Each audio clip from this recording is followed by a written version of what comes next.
c'est le paradoxe de notre monde. Depuis 30 ans, les interdits par la loi ont été multipliés par 5, 10, 20.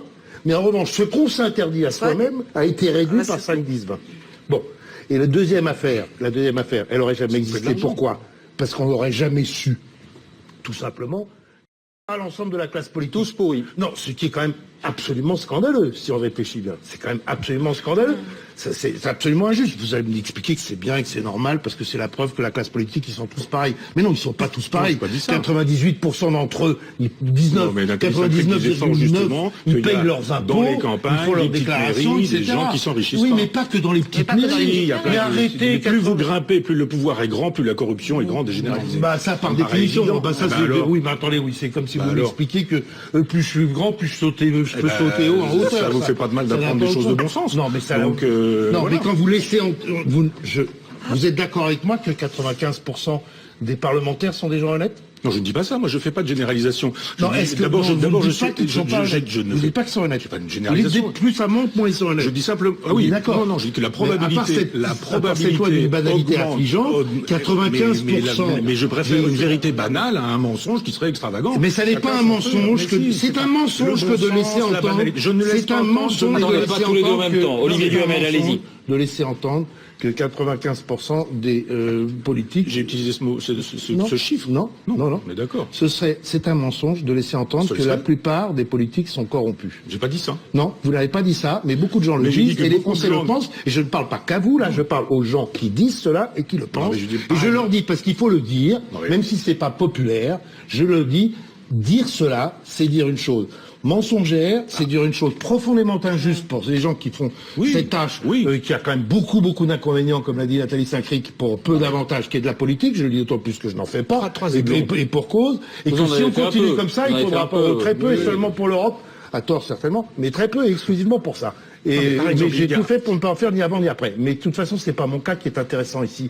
C'est de savoir que si on laisse, je termine, si on laisse entendre cette chose fausse et injuste, que la plupart des politiques sont corrompus, il ne faudra pas se plaindre après que les gens ne veuillent plus faire de la politique. Je prends juste deux exemples. Le Parti Socialiste, on avait Cambadélis tout à l'heure. Je ne parle même pas de cette thèse qui pose problème. Je dis, voilà quelqu'un qui a été condamné. Pour la... Oui, et alors, mais c'est fini. Oui, d'accord. Attendez, je finis ma démonstration. Je sais que vous avez des tendresses pour des gens condamnés. Allez-y, Michel Onfray. Oui, chacun son. J'ai lu Les Misérables. Moi, je n'en ai pas. Oui, mais j'ai Jean Valjean. Oui, d'accord. Voilà. Oui, Strauss-Kahn et quelques autres, Polanski. Mais vous avez des délicatesses à l'endroit des gens. Et moi, j'ai pas de délicatesse. À l'endroit de ce monsieur, c'est la même chose avec Harlem Désir. Et quand il faut choisir un patron du PS, il n'y en a qu'un. Il y en a peut-être 300 qui voudraient ce poste-là. Pourquoi est-ce qu'on choisit quelqu'un qui a un casier judiciaire? Pourquoi, quand on le change, on en reprend un qui a exactement le même casier judiciaire? Pourquoi celui qui a un casier judiciaire qu'on a changé, on lui donne un poste de ministre? Pourquoi, quand ça marche pas son poste de ministre, on lui redonne un truc à l'Europe?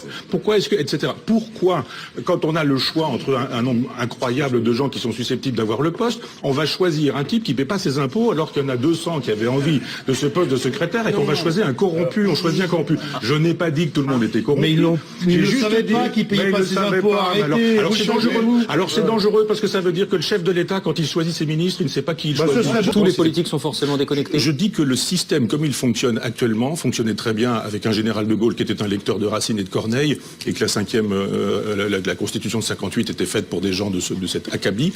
Mais pour les gens d'aujourd'hui, effectivement, la politique politicienne n'intéresse plus. On voit où est le génie. Le génie n'est pas chez les gens de parti, il est chez les gens qui sont sur le terrain. C'est le génie du peuple qu'on a entendu.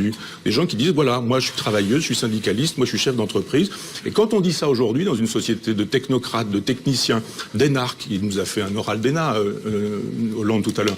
Quand on dit ça, on nous dit, vous êtes démagogue. Non, mais je vous provoquais gentiment. Je vous réponds gentiment, en vous disant qu'aujourd'hui, à chaque fois qu'on fait appel au peuple, en disant, il y a un talent du peuple, il y a un génie du peuple, sollicitons-le, on nous dit démagogie. Bien. Je ne crois pas, ça s'appelle de la démocratie. Quand même assez sidérant que depuis 1983, conversion du Parti socialiste au libéralisme, j'appelle le libéralisme le marché qui fait la loi, qu'on s'entende là-dessus, que depuis 1983, le libéralisme est l'horizon indépassable, à droite et à gauche, pourvu qu'il s'agisse des droites et des gauches qui sont susceptibles d'arriver au gouvernement. Et en quoi ceci équivaut à crise du politique ? simplement parce que les gens ont bien compris que le libéralisme qu'on leur a présenté comme la solution à tous les problèmes, plus de chômage, plus de misère, plus de pauvreté, l'amitié entre les peuples, plus de guerre, on en refait une ce soir, etc., ça ne marche pas. Quand on nous a dit c'est l'Europe, c'est le libéralisme, c'est la vérité, si vous ne défendez pas cette Europe libérale, vous êtes un crétin, vous êtes un sous-diplômé, vous êtes un fasciste, vous êtes un vichiste, vous êtes un lepéniste. On a dit ça depuis 1983 au peuple, n'en déplaise à Olivier Duhamel, le peuple ça existe aussi. Quand le peuple on lui demande son avis, non mais sauf que quand on parle du peuple, on est tout de suite un démagogue et qu'on a envie vite de l'écarter. Quand le peuple on le sollicite dans un référendum et qu'il dit nous ne voulons pas de cette Europe, qui dit vous l'aurez quand même? Hollande et Sarkozy. Donc on les a essayés, ces politiques-là, les gens les ont essayés. Ils ont été bonnes pattes quand on leur a dit en 1983 que ce serait la solution, que c'était l'avenir, que c'était les élites avaient décidé que c'était ça et que les autres étaient sous-cultivés, sous-diplômés, c'était des crétins. On leur a remis l'Europe et on leur dit mais on n'en veut pas de l'Europe. Et là on dit à la marge, c'est pas la même chose.